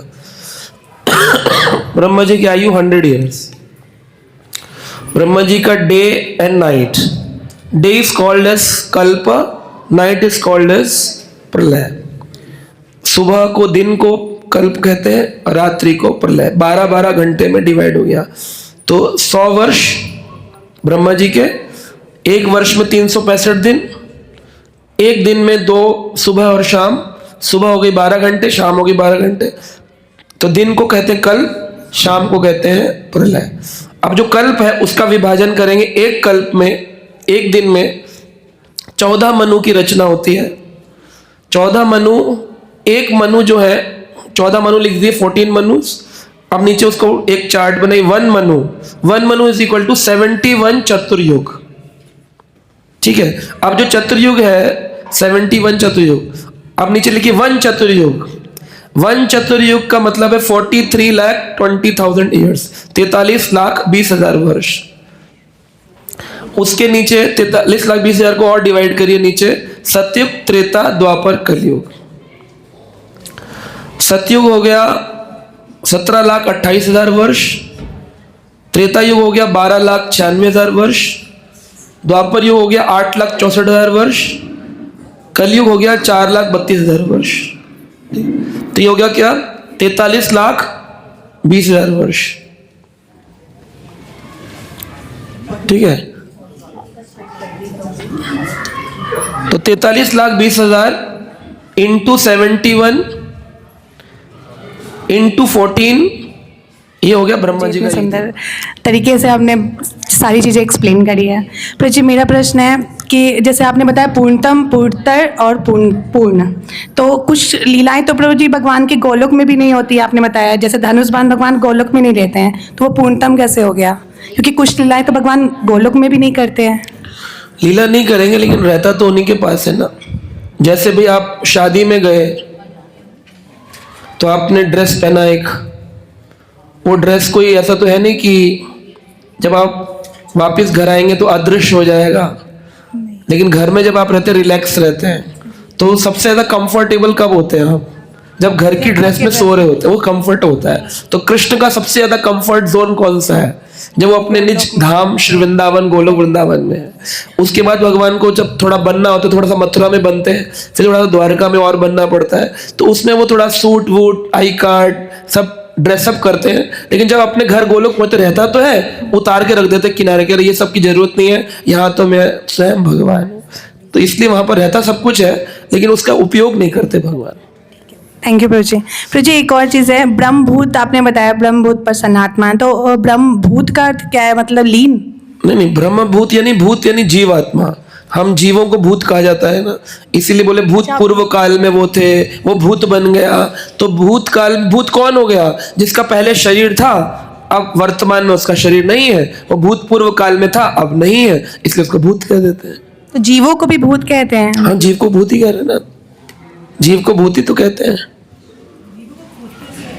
भूती तो कहते हैं, वो वाला भूत नहीं, वो वाला भूत नहीं। जिस जीव के ऊपर शरीर नहीं वो भूती तो होता है, तो जीव को भूत भी कहा जाता है। कई श्लोकों में भूत कहा गया। सर्वभूतेषु, है ना, सर्वभूतेषु भगवान बोल रहे हैं ना, मोक्ताराम यज्ञ सबसाम सर्वलोका महेश्वरम सूर्यदम सर्वभूतानाम सूर्यदम सर्व भूतान। सारे भूतों का कौन हूं मैं? फ्रेंड हूं। तो आप भूत हो, भूती तो हर जीव भूत है। भूत यानी जीव, यहाँ भूत वाला भूत नहीं है, गोस्ट। सर्वभूत सूर्यदम सर्व भूतानाम, मैं सारे भूतों का, सारे जीवों का फ्रेंड हूं। तो भूत यानी जीव, ब्रह्म भूत प्रसन्न। हर जीव अगर ब्रह्म जीव हो जाए, समझ जाए कि मैं भगवान का अंश, उनका दास हूं। जीव कर ले विश्वास, कृष्ण दास कर ले विश्वास, आर दुख नहीं। जीवन में और कोई दुख नहीं। जीव को क्या करना है? जीव कृष्णदास, यही विश्वास कर ले, आर दुख नहीं। फिर कोई दुख नहीं जीवन। लेकिन उसका दुख कहाँ है? जो वो दास ना बन के मालिक बनता है। मैं सिचुएशन बदल दूंगा, मैं ऐसा कर सकता हूं, मैं ऐसा कर दूंगा, मैं लिख दूंगा, उसका बैंड बजा दूंगा, मैं ऐसा कर सकता हूं। तो कुछ नहीं कर सकता है, कंट्रोलरशिप वाले प्रजल्पा कर सकता है फालतू की। हमारे हाथ में अगर कुछ होता तो हम बहुत कुछ कर सकते थे। भगवान जिससे जितना कराना चाहते हैं उतना ही वो कर सकता है। तो अपने को क्या बनना चाहिए?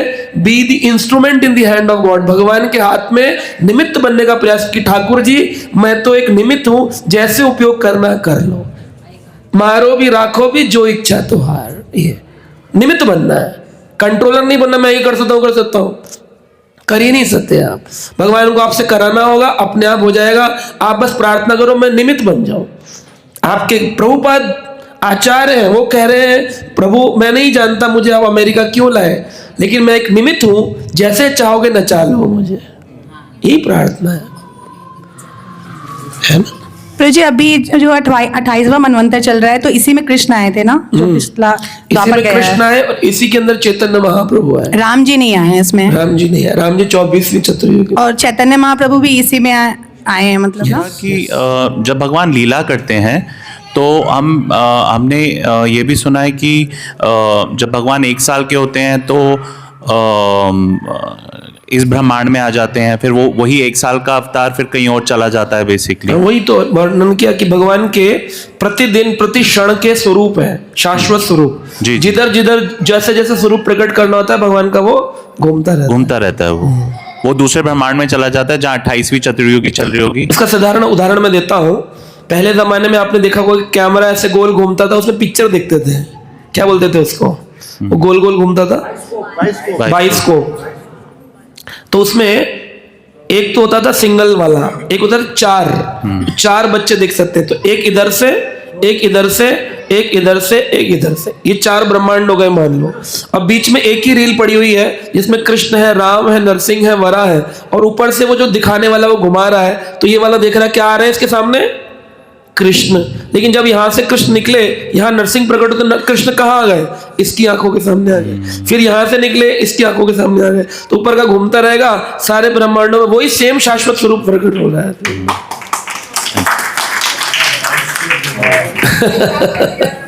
राम जी आते हैं और 28 में कृष्ण। तो बाकी जो 10 अवतार है वो उनका भी कोई टाइम है, मतलब आने का? या बताया तो राम जी का 28वां चतुर्युग है। ऐसे ही अलग अलग अवतारों का अलग अलग, ऐसे कुछ लीलाएं भगवान की सावरणी मनवंतर में होती हैं, कुछ चाक्षुष मनवंतर में होती हैं, कुछ स्वर्ग लोक में होती हैं। अब लोगों ने गजेंद्र मोक्ष पृथ्वी पे बना दिया। पृथ्वी पे कहाँ था गजेंद्र मोक्ष? वही बोले नरसिंह भगवान पृथ्वी पे प्रकट हुए थे। कहाँ हुए थे पृथ्वी पे प्रकट? वही नहीं, कहाँ भगवान प्रकट कहाँ हुए थे नरसिंह? अरे खंबे में। तो किसके खंबे में? आपके खंबे में? किसके खंबे में हुए थे? हाँ जी, हिरण्यकश्यप के महल के खंबे। महल कहाँ था उसका?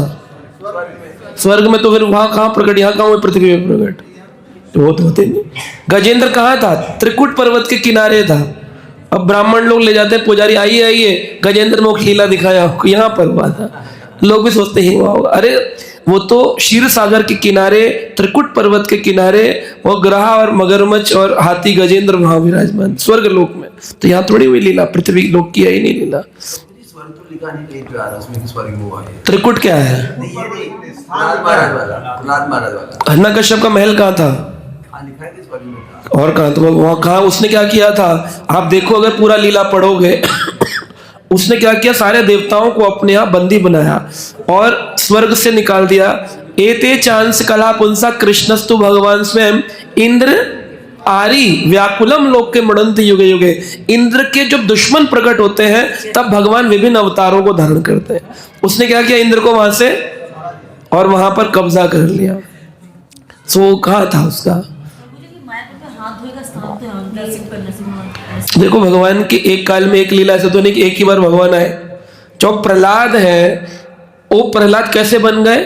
पूर्व काल में वो ब्राह्मण के पुत्र थे विष्णु शर्मा, और उन्होंने एक वैश्या से मिलने का एक नियम बनाया था कि इस रात में मिलेंगे।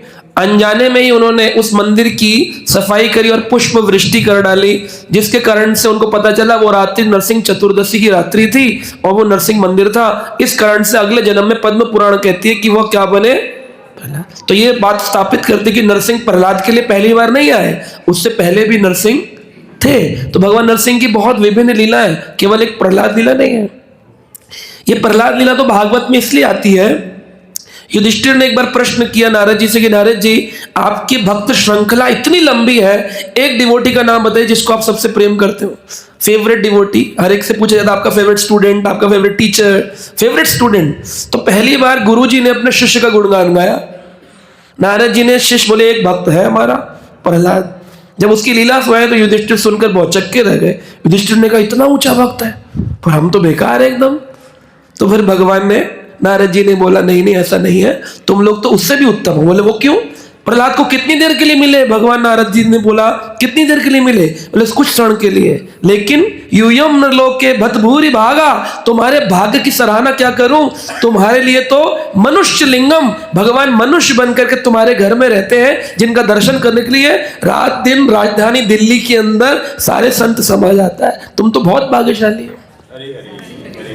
तो इसलिए एक डिवोटी का नरसिंह लीला बता दी है, but it does not mean कि नरसिंह एक ही बार आए। वो नरसिंह प्रहलाद के लिए आते हैं, उससे पहले भी तो नरसिंह थे, उसके बाद भी नरसिंह है। नरसिंह लोक है अपना एक पूरा, नरसिंह वैकुंठा। तो बोले फिर अहोबिलम क्या है? अहोबिलम में नरसिंह भगवान का हिरण्यकश्यप का महल नहीं था। अहोबिलम में गरुड़ भगवान ने पूछा भगवान विष्णु से कि आपने जो प्रहलाद को रक्षा करी वो कौन से रूप में करी? तो भगवान ने बोला मैंने एक भक्त की यहाँ करी, एक भक्त की यहाँ करी, परशुराम को यहाँ दर्शन दिए, हनुमान को मैंने यहाँ दर्शन दिए, प्रहलाद को मैंने ऐसे सिखाया था। तो भगवान अपने रूप दिखाने लगे, तब उन्होंने 9 रूपों में गरुड़ देव को अपना ज्ञान दिया। तो बोले पृथ्वी पर भगवान ने नव नरसिंह का दर्शन दिया, इसलिए नरसिंह स्थान हो गया।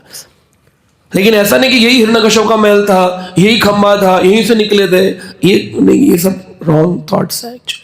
आप पढ़े पुराणों में सब वर्णन है, भागवत में, प्रभुपाद के लेक्चर्स के अंदर है कि do not think every place. तो लोगों ने बोला इसका मतलब फिर हम ओरिजिनल नहीं हो तो प्रणाम नहीं कर सकते।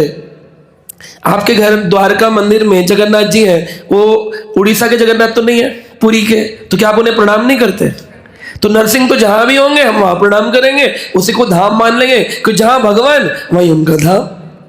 ये जरूरी थोड़ी कि हाँ हिरण्यकश्यप के महल में आए थे वो ओरिजिनल वाले थे, गरुड़ के लिए जो है वो नकली वाले, ऐसा नहीं होता है। भगवान जहां प्रकट हो गए, जिसके लिए प्रकट हो गए, वो धाम हो जाता है। ये प्रभुपाद जी ने उत्तर दिया, इसलिए वी विल वर्शिप नरसिंह।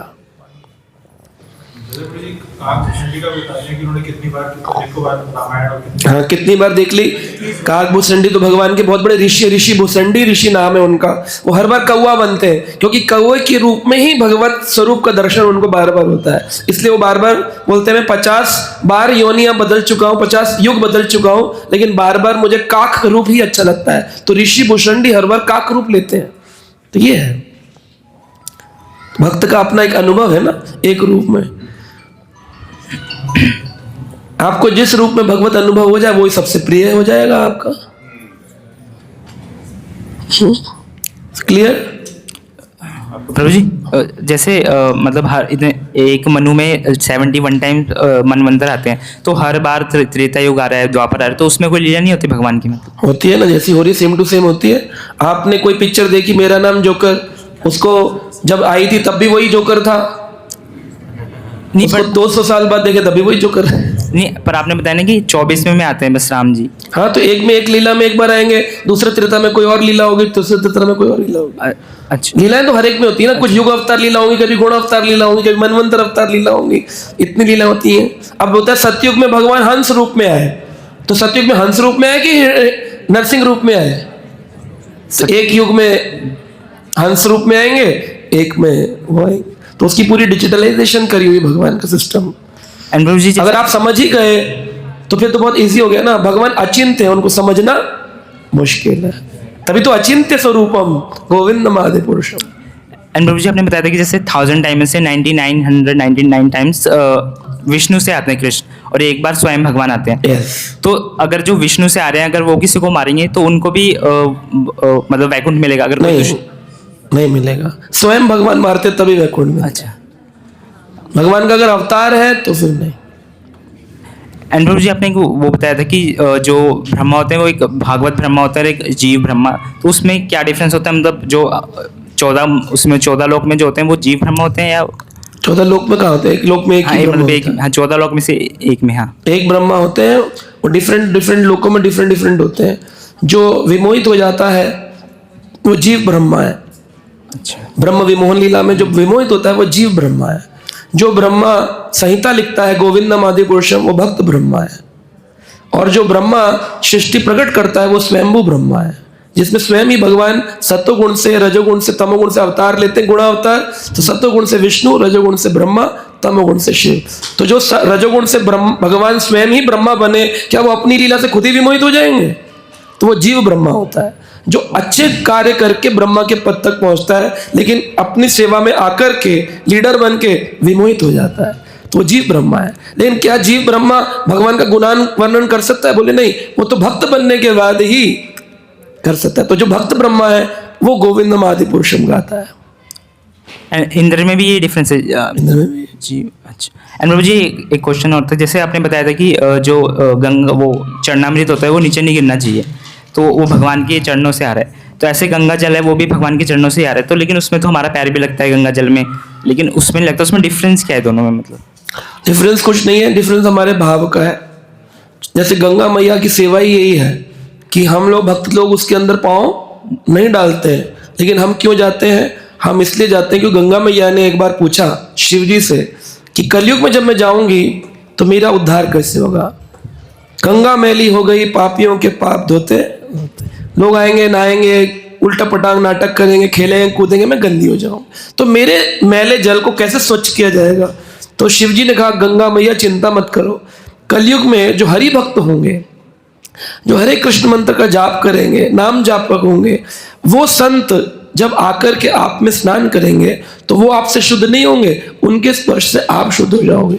तो हम ये नहीं सोचेंगे हम बड़े हो गए गंगा से भी, लेकिन हम गंगा मैया की सेवा के भाव से कि हमारे नाम जप का फल गंगा मैया स्वीकार करें, इतने पापी आपको दूषित कर रहे हैं, हम थोड़ा सा कुछ जैसे मंदिर की क्लीनिंग नहीं करते, मंदिर मार्जन, तो हम जाए इसी भाव से कि गंगा जी को थोड़ा मार्जन कर दें इस सेवा से। Thank you.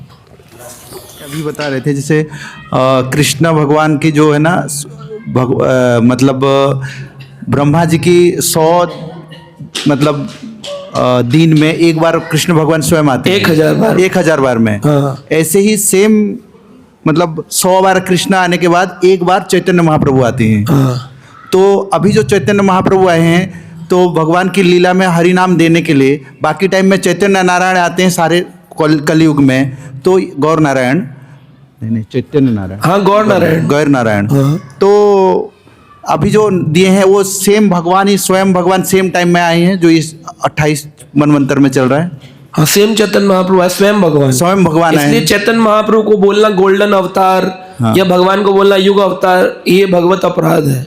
भगवान गोल्डन अवतार नहीं है, भगवान कोई युग अवतार नहीं है, चैतन्य महाप्रभु स्वयं भगवान है। थैंक यू प्रभु जी। परम पूज्य राधा गोविंद महाराज जब मिलने गए प्रभुपाद जी से, तो उन्होंने हनुमान प्रसाद पोद्दार से बोला था कि मेरे को संन्यास लेना है, मतलब दीक्षा लेनी है। तो हनुमान प्रसाद पोद्दार जी ने कहा आप स्वामी प्रभुपाद जी से मिलिए, वो इस समय प्रयागराज में। तो एक अखबार में आर्टिकल आया था प्रयागराज में स्वामी प्रभुपाद अंग्रेज भक्तों के साथ। तो प्रभुपाद जी उस समय प्रयागराज में थे। अभी परम पूज्य लोकनाथ महाराज ने एक पुस्तक निकाली कुंभ, उस पुस्तक में वो चित्र है जहाँ प्रभुपाद जी अपने भक्तों के साथ छोटे से कैंप में बैठे हैं प्रयागराज। तो वहाँ परम पूज्य राधा गोविंद स्वामी महाराज भी पहुंचे, तो प्रभुपाद जी से मिले। तो उनको नहीं पता था कि ये प्रभुपाद है। तो उन्होंने बोला कि मैं स्वामी प्रभुपाद जी से मिलना चाहता हूँ। बोले क्यों मिलना चाहते हो? बोले क्योंकि उन्होंने चैतन्य महाप्रभु का उपदेश पूरे विश्व में फैलाया। कह रहे कौन है चैतन्य महाप्रभु?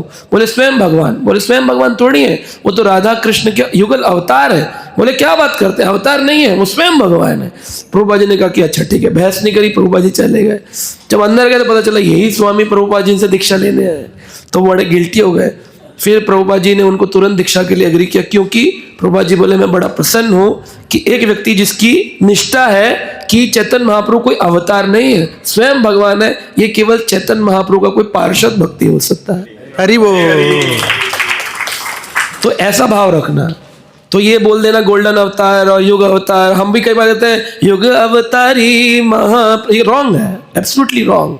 युग अवतारी है ही नहीं महाप्रभु। युग अवतारी तो गौर नारायण है। चैतन्य महाप्रभु तो साक्षात स्वयं श्री कृष्ण चैतन्य, राधा कृष्ण नहीं अन्य।